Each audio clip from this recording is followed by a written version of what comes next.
they are. I believe that's also accurate, except for top 1. Feeling ko dapat si Kelra nandun. In terms of ranking, Kasi actually, medyo tama na yung ranking na yun, Balik mo lang si Aaron tsaka si Kelra. In terms of overall skill. Pero yung GPM, tama naman. Kasi if you ask me, para sinasabi mo na palitan na yung graphic, medyo parang gano'n na. Pwede ba direct gawa tayo ng graphic sige, na gawa lang tayo. Top gold laners in direct the world? Filipino broadcast naman Filipino to broadcast okay lang. Parang diba? yung for example, kahit mas lamang si Aaron Chicken ng 835, tapos si Kelra 798, gawin pa rin nating top 1 si Kelra. Diba? Kasi wala Kasi may discarte factor yun. Oo. Diba? Talaga. Pero ito na. Tsaka bugbog factor din. Bugbog factor talaga. Tingnan natin kung magiging 2-0. Tingnan natin kung magiging untouchable pa rin yan Ayun. mamaya. Yan ang aabangan ko. So, perfectly banned yung Cho, honestly.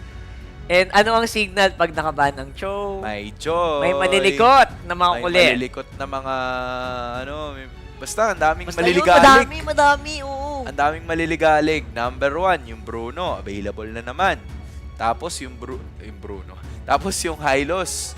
Andyan pa rin. So I feel like Bruno, Hylos, and then meron ka pang options with the Suyu na pinili kanina ng RRQ Hoshi. Gumana naman sa kanila at some point.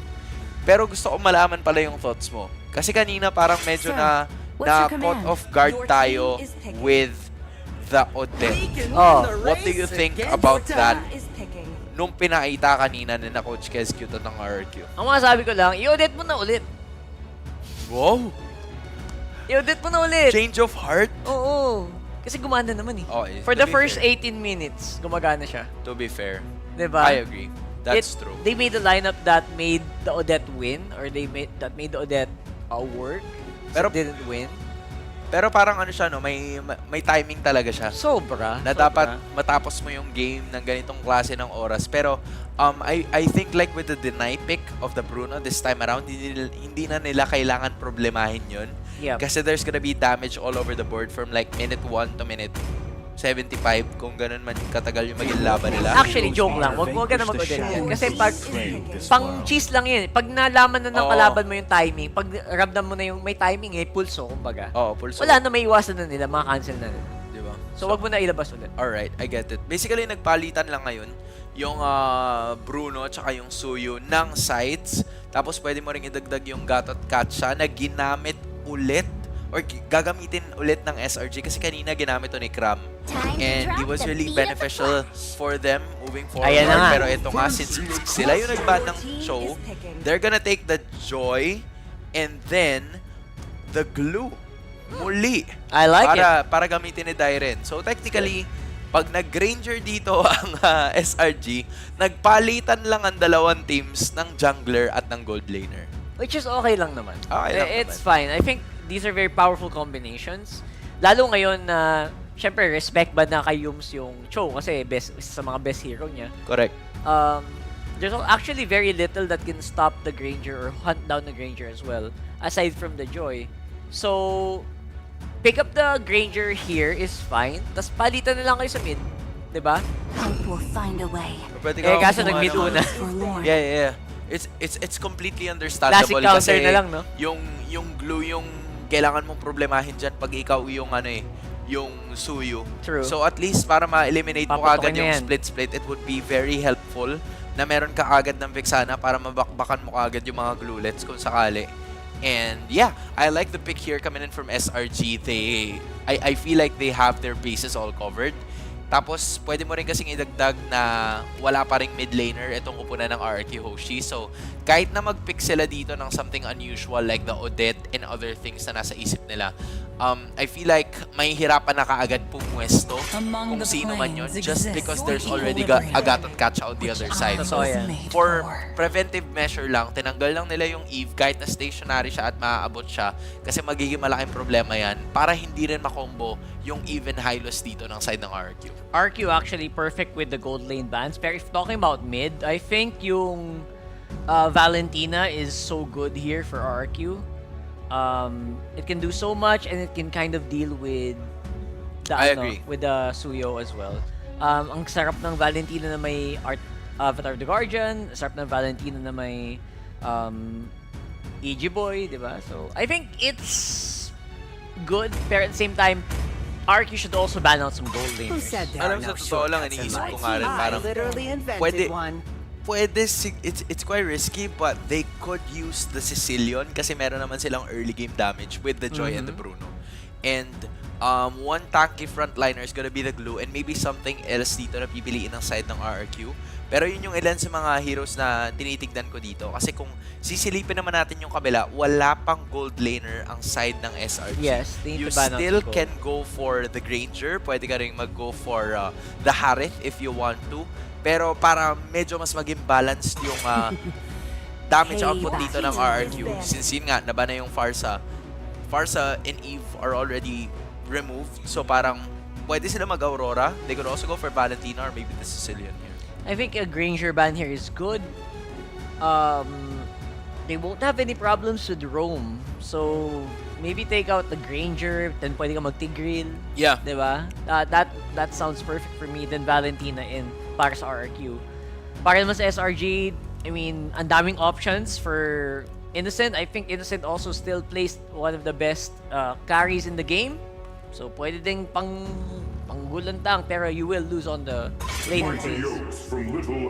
I think okay lang din okay lang din mag-carry I-refill. dito si Oh. Innocent or Bea. Irithel. Kasi wala na yung Farsa tsaka wala na rin yung Eve. Pwede nga siyang True. pwede siyang mag-Moskov kung gusto Ayaw niya. nga, no, Moscow. Medyo mahihirapan lang siya dun sa glue kasi it's gonna be a little tanky. Pero going up against the Joy and the Bruno, I think he will be okay. So There yeah, it is. that's definitely gonna be the case. Beautiful Yeah, po. Moskov Beautiful ang pipiliin dito. Tapos now for RRQ, I'm thinking of whether or not they could go for yun nga, yung Valentina, Sicilian, or Take Aurora it, ang yeah. choice nila dito. Or, you know what? They could go Odette again kung gusto mo nila. I mean, alam mo naman yung Di coach malabo nitong eh. RRQ, medyo yung coach nitong RRQ, hindi mo maintindihan minsan pero sometimes it works, sometimes it doesn't. Kita mo naman, kahapon, the other day, we also had some crazy stuff happen. Agree. Right? So, Valentina ba? Southern Kadita! A very Indo specialty. And a Khalid. Oo There nga you pala, go. meron pa nga palang Khalid. So, the Khalid's gonna be in the roam position. Tapos, nandyan din yung glue para lang sigurado. Now, SRG is missing at least a roam or an EXP option. Yung roam, parang pwede ka pang mag... Tigreal or... para pwede ka pa mag-take real or maybe you could still pick up something like a... I'm not entirely sure what could be a really good counter para dun sa ano. Kasi parang kailangan mo ng face check dito eh. I mean, meron ka naman ng Vexana. Parang hindi ka naman na pala nagkukulang sa vision kasi Oo. meron ka ng Vexana, meron ka ng Gatot. So parang ayos lang din. So maybe just something that could really fortify the team fights here. I think could be okay, I guess. Depende kung ano pipiliin nila. But instead, it's gonna be a Guinevere. You know what? It does make sense as well. At some point, medyo mas manipis lang yung HP bar niya, but it practically does the same thing. Alright. The question is, can SRG extend their lead to 2-0 or will the side of RRQ Hoshi equalize the series? This is game number 2. Casters, pasok. Rebuild or regain? Yan ang magiging tanong para sa RQ Kingdom. Laban dito sa katapat nilang SRG. The road na nga lang din to another achievement. Muli kami makasama nyo. Atina nga pala, integrative ni si Umi. An interesting take na naman tayo dito sa post 4 Oo. ng RQ Hoshi. Kanina, Odette ang pinakita niya. This time, Akadita naman. Mukhang nagiging unorthodox na talaga ang galawan dito ni Rins. Grabe. And I would say na okay naman yung matchup nito against the Yep. Vexana. Pero kailangan talaga nila maka-early game dito. Kung hindi, medyo taliwas sa kanilang kagustuhan na manalo ang late game. Kumbaga parang hindi niya pinangiti dito sila Coach Agard dyan na akala nyo masasarado nyo kami sa Aurora. Akala nyo lang yon. At kanina, dinidiscuss natin yung somehow mechanics na nagre-revolve around na Kadita kung paano mga ma-maximize. And one thing is, nabanggit mo nga is the early, you need to take hold. Hindi lang basta mahawakan lang. Hold talaga guys. Especially na ngayon for RQ Hoshi, nakita natin yung tendency na medyo mag-slip down yung kanilang dominance pagdating sa late game. And honestly, no, itong Blue hindi rin gaano magiging masaya dahil may Vexana sa kabila. Isa si Vexana sa dalawang hard counter for the Blue. At ayan na nga ang early game. Maagang Petrify play at mukhang mabubuhay naman si Yums. Buti na lang, hindi sinapak ng wait, nakuha niya yung orange buff. Okay lang. Medyo nakakabigla ang mga pangyayari doon, Umi. Nakuha niya yung orange buff. Darating pala tayo sa punto na makikita natin na gala ko sa RG ko lang magagawa yung sa kakampi ko.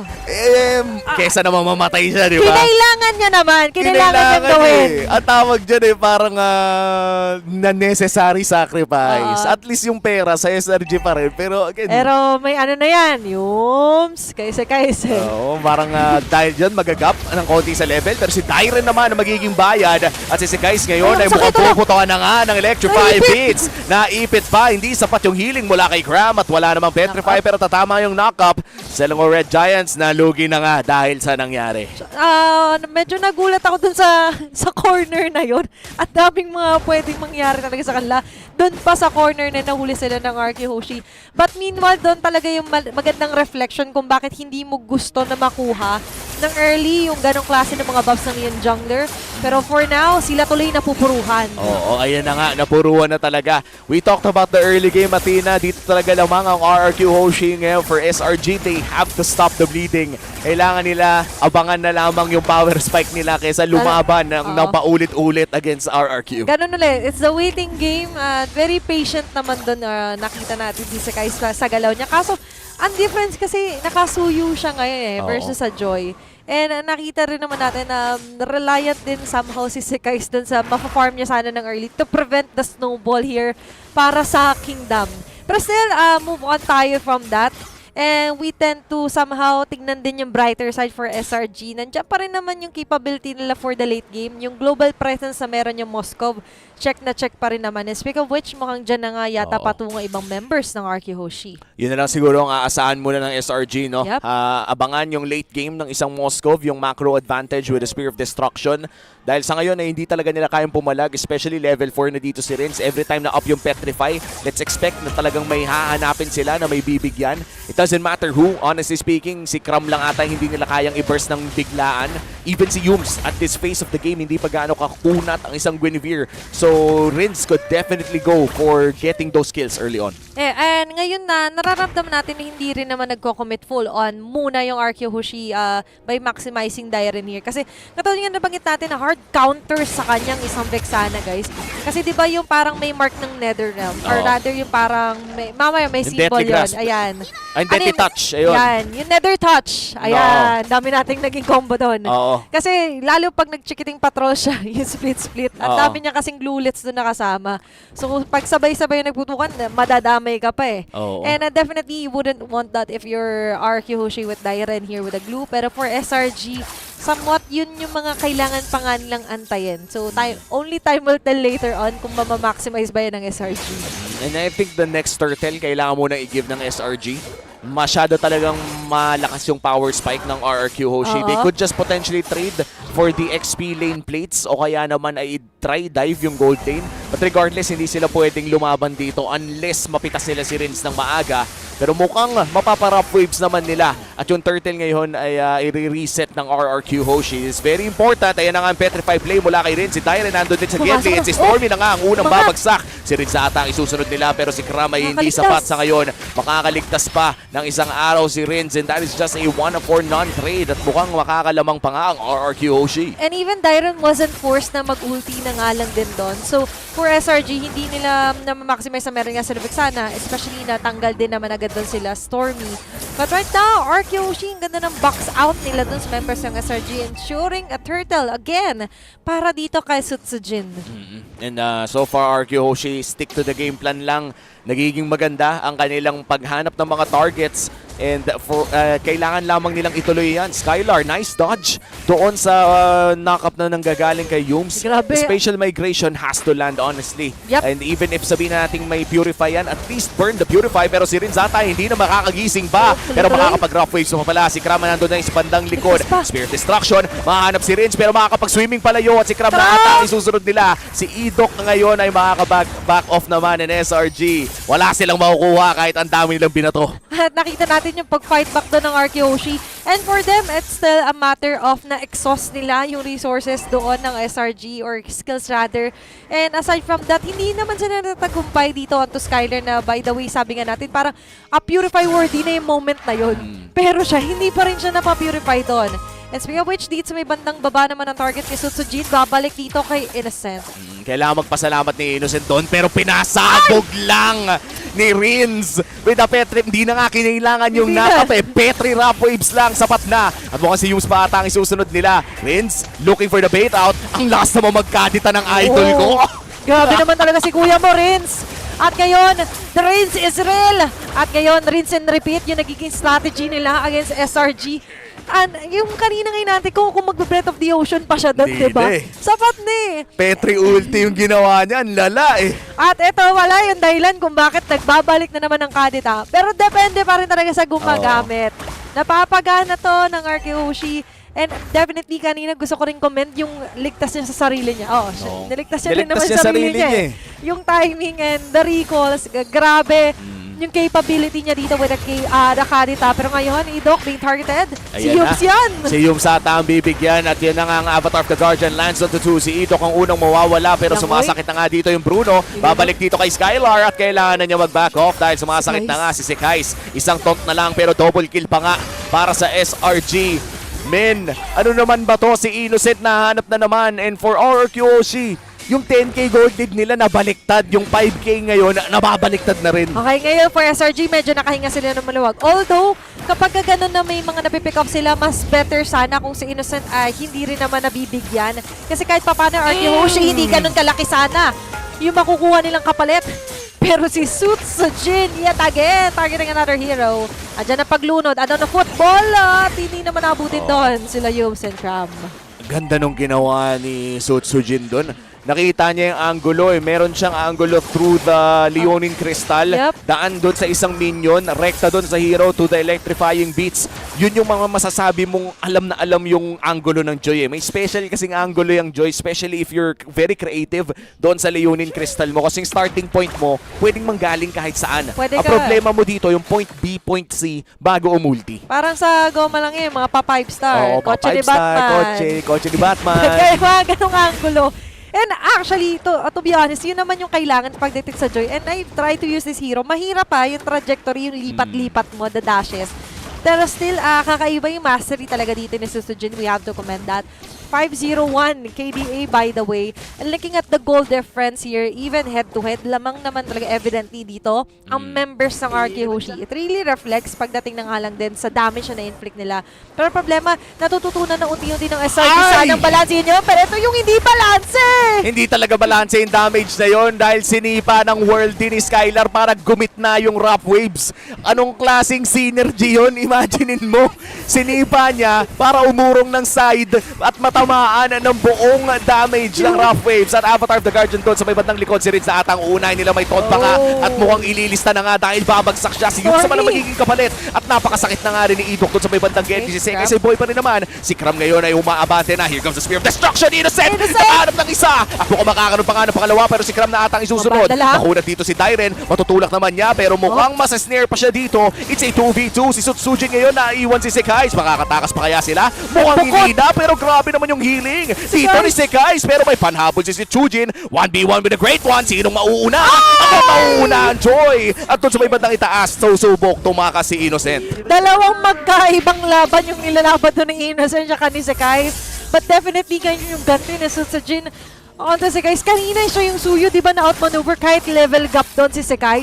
At ngayon nabawi niya na. Siya yung may kalamangan. Siya rin na may kalamangan pagdating dito sa posisyon sa Lord. And RRQ Hoshi actually has a chance to burst down this Lord. At hindi lang pala yung Lord yung mapaburst down nila. Grabe ka na doon, Rins. Nakahanap na naman ng isa. At ang hiningi natin, ang order natin, early game. Ang dumating hanggang mid-game.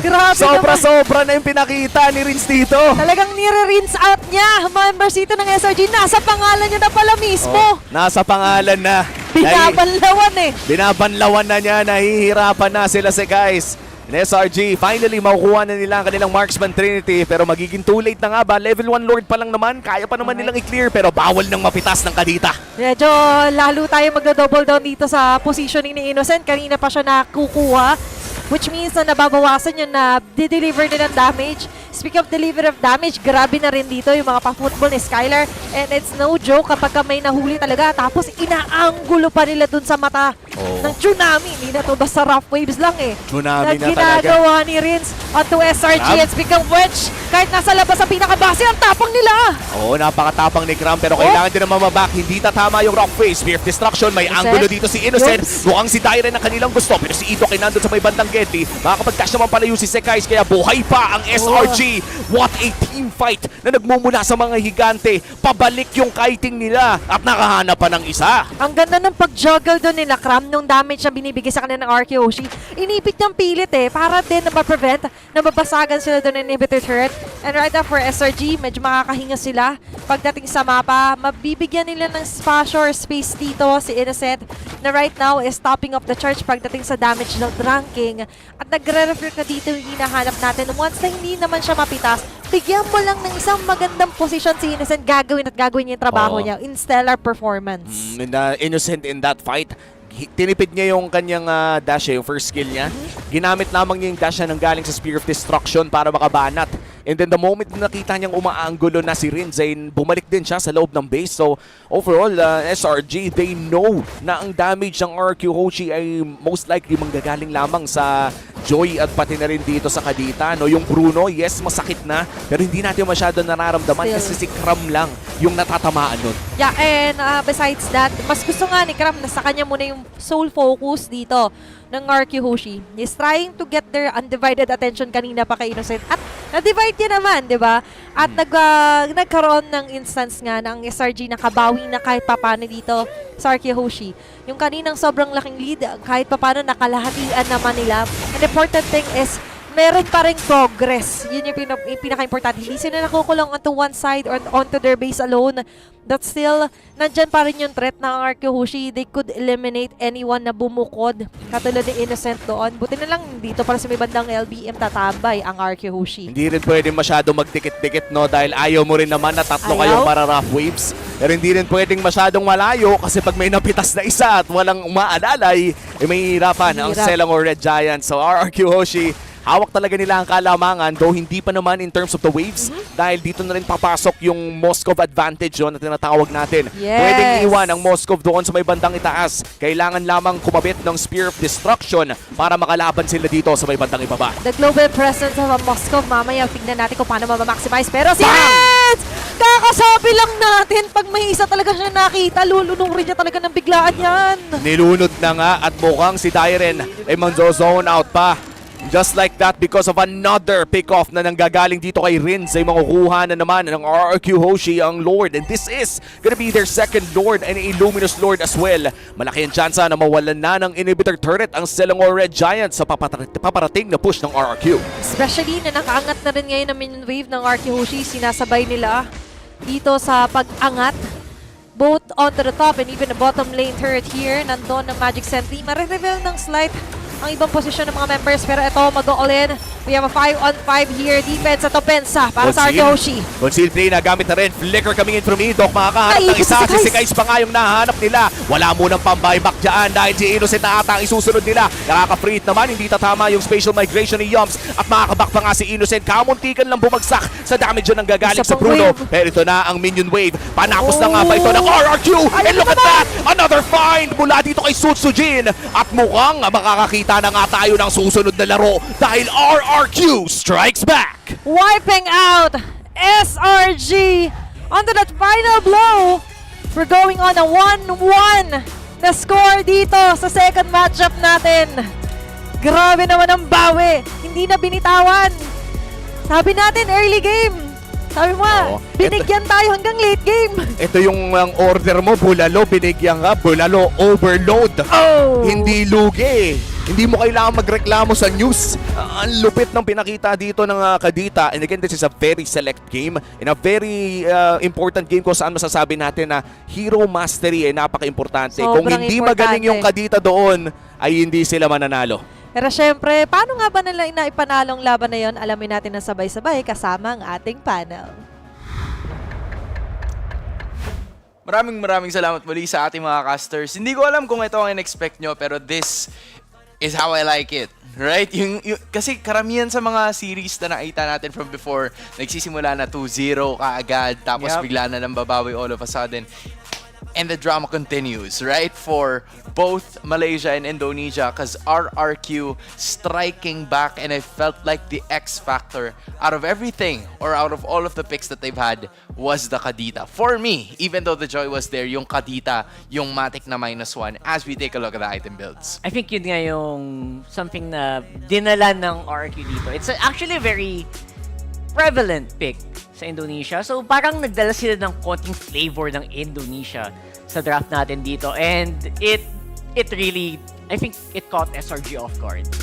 Yeah, like kung iisipin mo kasi hindi rin nakapwesto ng maganda si Stormy, or kahit na makakapwesto siya ng maayos, hindi niya rin talaga na gagamit yung like full skill set niya kasi nauunahan siya. Parang yung naging kwento ng laban na to is more on who makes the first move and who makes the first move more efficiently. 'Di ba? Kasi kung ikukumpara mo like for example, when the Gatot Kacha is there, pag nag-Avatar of the Guardian, pag nilabas yung EG Boy, pag nag-Space Jump and Violet Requiem, itong si Yums, may times na hindi siya nakakatama ng hero, right? Or may times na merong isang hero pero yung lalatagan niya ng skill na yun ay wala iba kundi si Skylar na may Purify that could easily get out of that situation. So with that being said, even when Innocent was like trying to at least further engage with the attacks and the basic attacks na dala ng Moskov, parang hindi niya rin talaga masagot kasi medyo na-delay din siya ng slide kasi aside from the pickoffs na nakukuha siya every now and then, scaling pa si Skylar. That's true.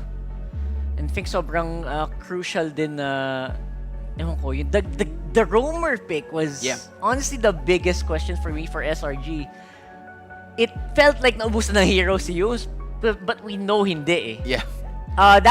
That Guinevere did not do anything here, and actually it might have enabled players like Sutsujin to actually go unkilled, 9-0 and 4 sa game na to. Bukod dun, parang ang kulang dito sa SRG is yung vision. I feel like I was quite underwhelmed with how the Vexana and the Gatot Kacha were used to check the bushes, to check vision, kasi parang ang idea for them is to like play a little bit more passively, like let RRQ come to them para at least makareact sila, given na meron naman sila nung Eternal Guard and they also have like the second skill brought about by Kram, pero hindi nangyari yung karamihan sa mga ganap na ngayon just because of how Edok was also able to execute this Raging Sandstorm na lumalatag talaga sa halos 2 or 3 tao. So, bago pa makapagsimula dito ng atake ang SRG, it was already RRQ that was enabling most of their teammates to start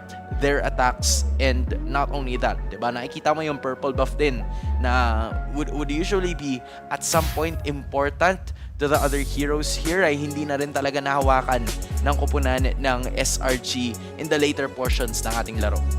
Yeah, in SRG, I was hoping pa nga na baka may later portions pa yung laro na to.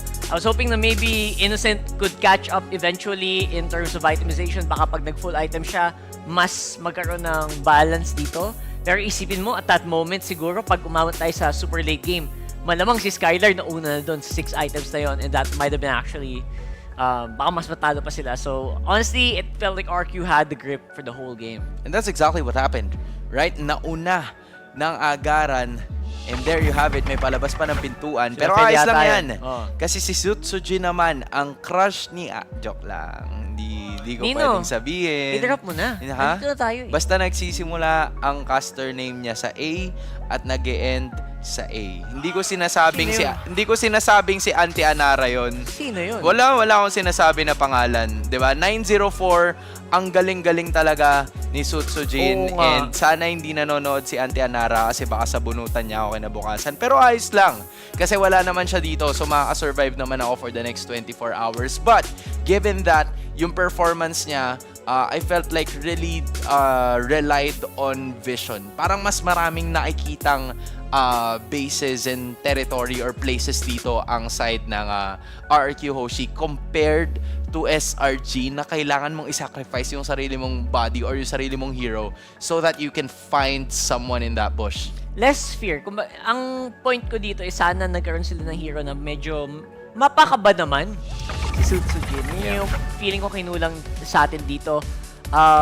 Yums just really was not able to do any of that. And kita mo naman, free hit lang habang nanonood siya dun sa taas. Biggest mistake here obviously. And obviously after that, pwede na medyo magwala din yung Khalid ni Laido. Oh, as in I really felt like the Tigreal. We were talking about the Tigreal from a while ago, Sana. right? Like other than the Guinevere kasi parang Kahit na Franco okay dito. Parang mas gana nga siya given yeah, you're right. Like anything would be better kasi the Franco would be able to check the bush. You could also like take note of like possible initiations na posibleng manggaling dito kay Sutsujin kapag meron ka ng Bloody Hunt. But apparently it is gonna be Yums na gagamit nung Guinevere. Although there are times na tama siya. Yun yung nangyari, di ba? Hindi siya nagkaroon ng space jump na parang yung isa sa mga skills niya, it's either it hits or it doesn't. And kapag hindi tumatama yun, especially at this moment in time, mas magiging crucial siya compared to when the Tigreal is part of their squad. Na parang okay lang kahit hindi tumama yung mga skills mo, they're still gonna be scared to a point Hindi na... ka pa rin lalapit. Hindi ka pa rin lalapit basta. kasi distansya, boss. Di ba? Distansya. Pag hindi kasi nangyari yun, ayos lang eh. But hey, that's the reason why RRQ Hoshi got the 1-1 victory para dalhin tayo to at least 4 games in this series. Pero